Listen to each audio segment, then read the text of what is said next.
Hello, my friends, and welcome to another of our midweek devotions and updates here at Quitman First Baptist Church. Thanks for tuning in, whether you're on Facebook or our website, fbcquitman.net, or on YouTube. There's several ways that you can connect with us, but thanks for doing that from around Clark County and our friends that are outside of Clark County, even around the world. Thanks for tuning in, as we say, and being part of our ministry here at First Baptist Church. We'd love to hear from you wherever you may be. And if there's anything we can pray for you about, please let us know. You can contact our church at 601-776-2184. We'd love to pray for you and help you in any way we can. But thanks for viewing this update. A couple of things I need to let you know about. Nothing's changed as far as our ministries that we're doing right now. We're still having 10 o'clock Sunday morning in-person worship. And that's been a joy to see people and to see folks coming back to church. Had a great crowd this past Sunday, and maybe someday in the near future, we'll be able to take away the ribbons that separate every other pew and relax some of our social distancing. But for now, that's what we're doing.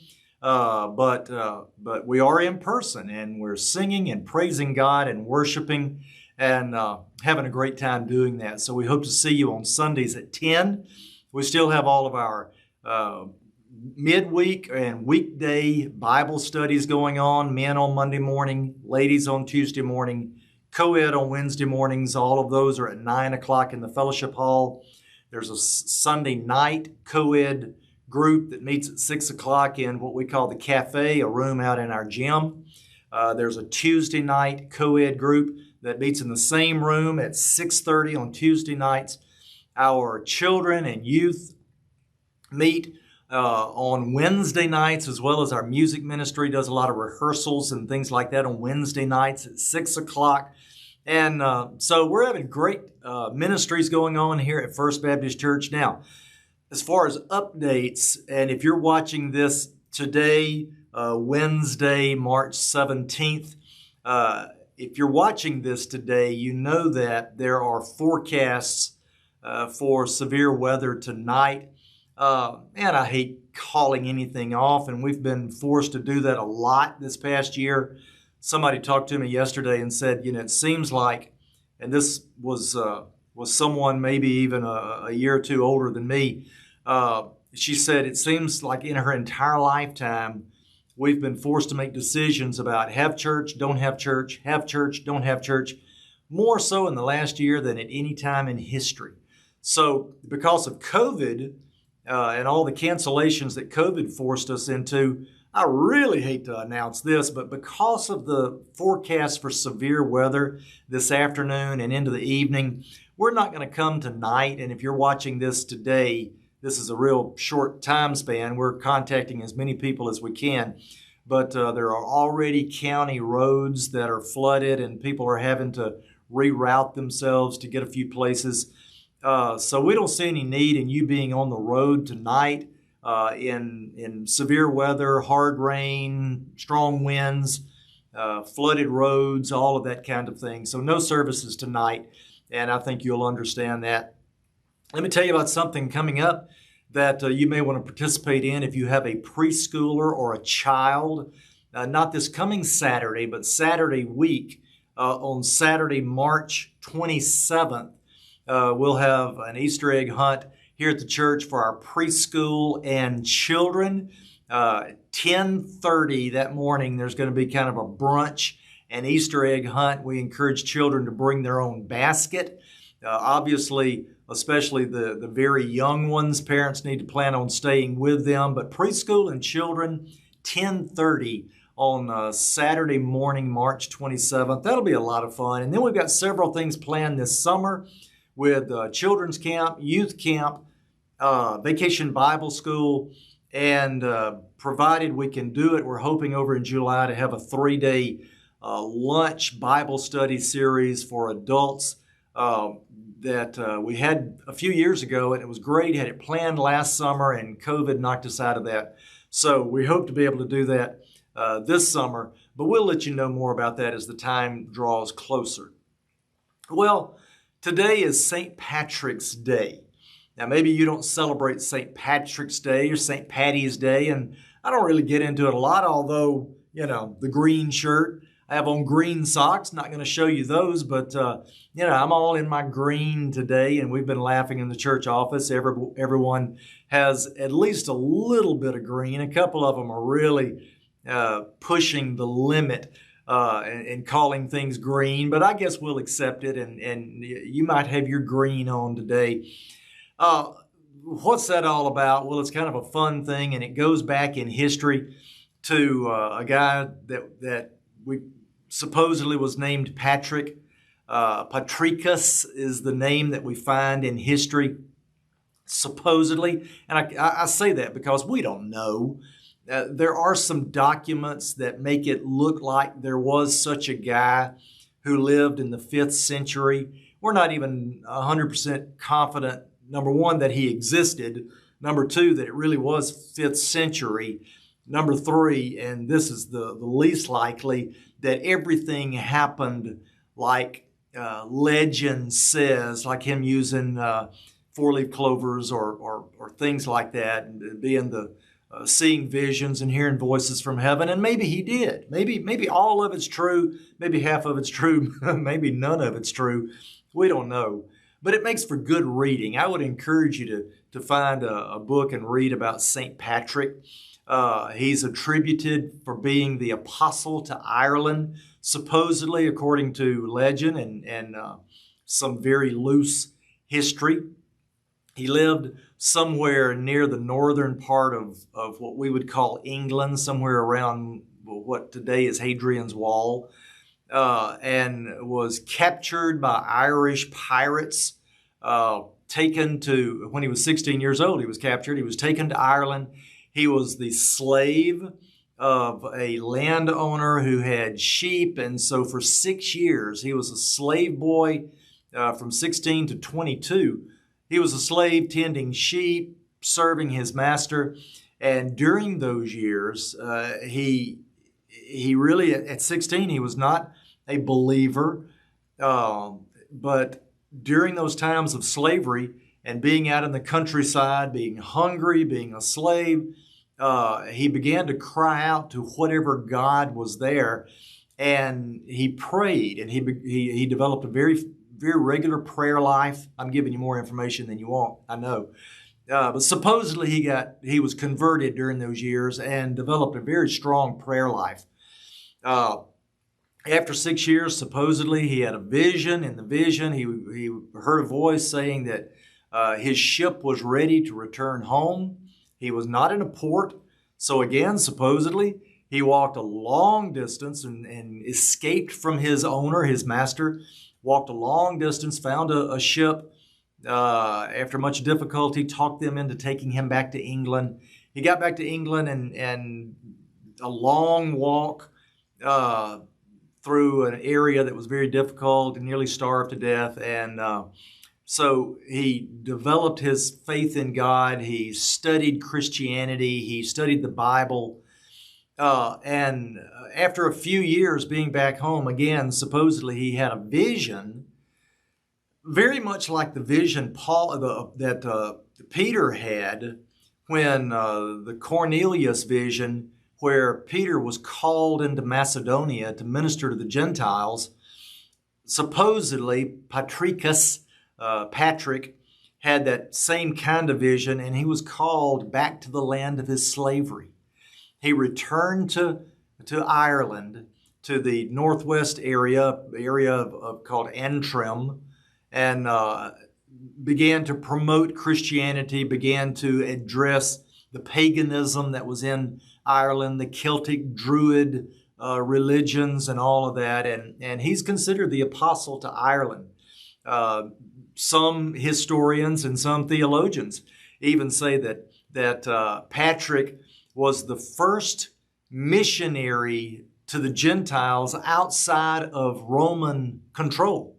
So kind of an interesting story behind him, but I want to have a brief devotional thought this morning out of my own Scotch-Irish heritage. Supposedly, we were Scotch-Irish. And so coming out of that whole St. Patrick idea and the Irish influence, I even have a book in my office entitled How the Irish Saved Civilization, which includes the ministries of St. Patrick. Some of my favorite music is Celtic music. One of my favorite groups, musical groups, is called Celtic Woman.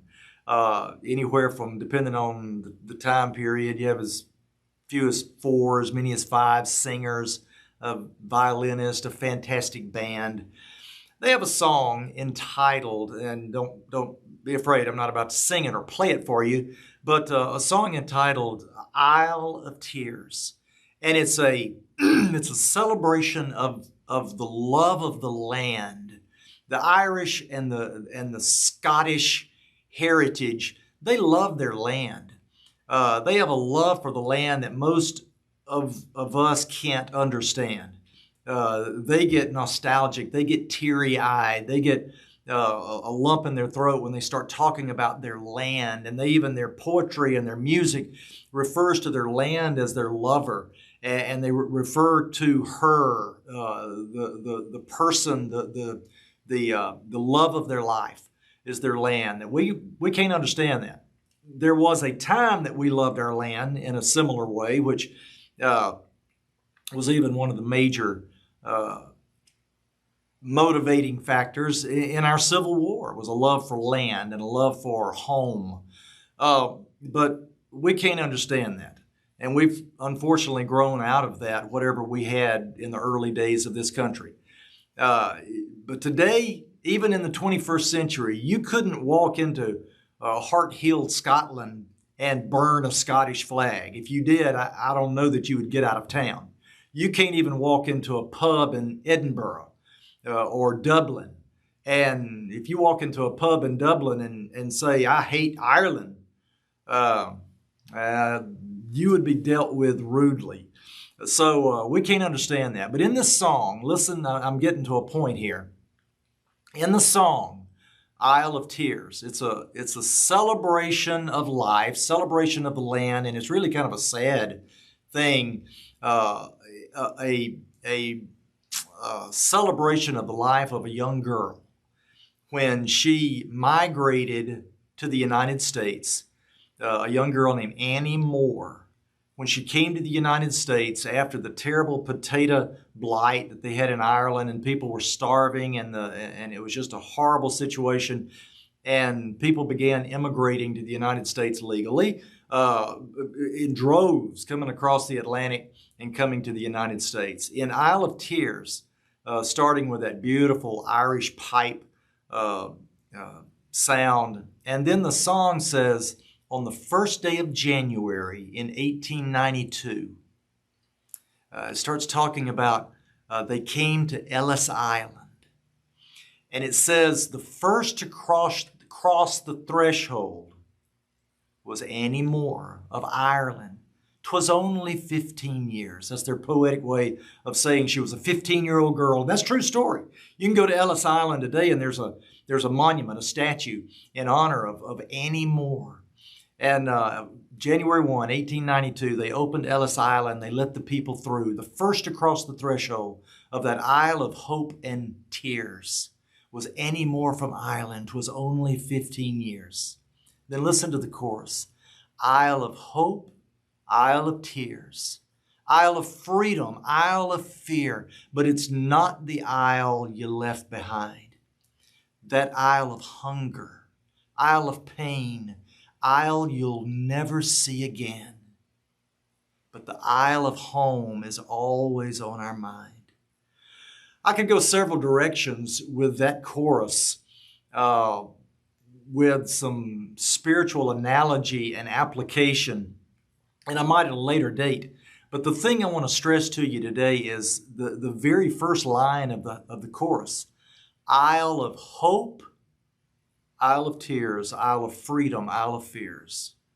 But it's not the isle you left behind. Isle of Hope To them, they were starving. They were leaving the land of their love, the land that was more than just dirt and rocks and green pastures and sheep. It was their lifeblood, and they were leaving it, coming to a place, and they had hope, that their hope was in them. We see this down the southern border of people sending children. Now, can you imagine letting your children go, possibly to never see them again? That's what the whole Irish immigration and the Scottish immigration, the Scot-Irish immigration, the Ulster Scots, and all of them leaving the land of their love and coming to America, thinking it was that Ellis Island outside of New York was the Isle of Hope. Their hope, as heartbreaking as it was, their hope was that America would be the answer to their hunger, the answer to their poverty, the answer to their lack of jobs, the answer to their lack of livelihood. It was their Isle of Hope. Many of them, thousands, tens of thousands, I don't know, many of them discovered that this was not the answer to their hope. Just like people on the southern border are finding out now that simply coming into America, whether legally or illegally, is not the answer. It's not bringing the hope they had hoped to find.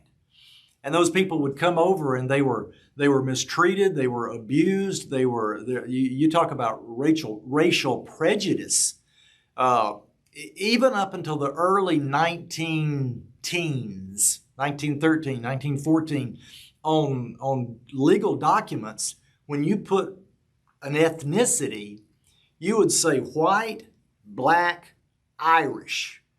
The Irish were looked down on. They were it was a racial bigotry, an ethnic bigotry against them, and they found out that they had hoped in the Isle of Hope. They didn't find hope here. Some did. Others found out that they had to work for it. They had to find their own hope somewhere else. Where is your hope? Where are you placing your hope? Today, I had a long conversation with a church member yesterday about it. So many people have placed their hope in a president. And what happens when the president changes, and now maybe you don't agree with the philosophy and the politics and the ideology and the programs and the direction of the new president, and you've lost your hope. Maybe your hope is in a political party, and now maybe that political party is out of control, and you say, oh, we have no hope. Maybe your hope is in a financial institution, or a 401k, or a retirement plan, or a savings account, and you look at it and there's talk of taxing wealth, and there's talk of cutting into this account and that account, and oh, where's our hope? Maybe your hope is in the economy, and yet, you see parts of our economy being shut down, and you say, oh, our jobs are leaving us. Where is our hope?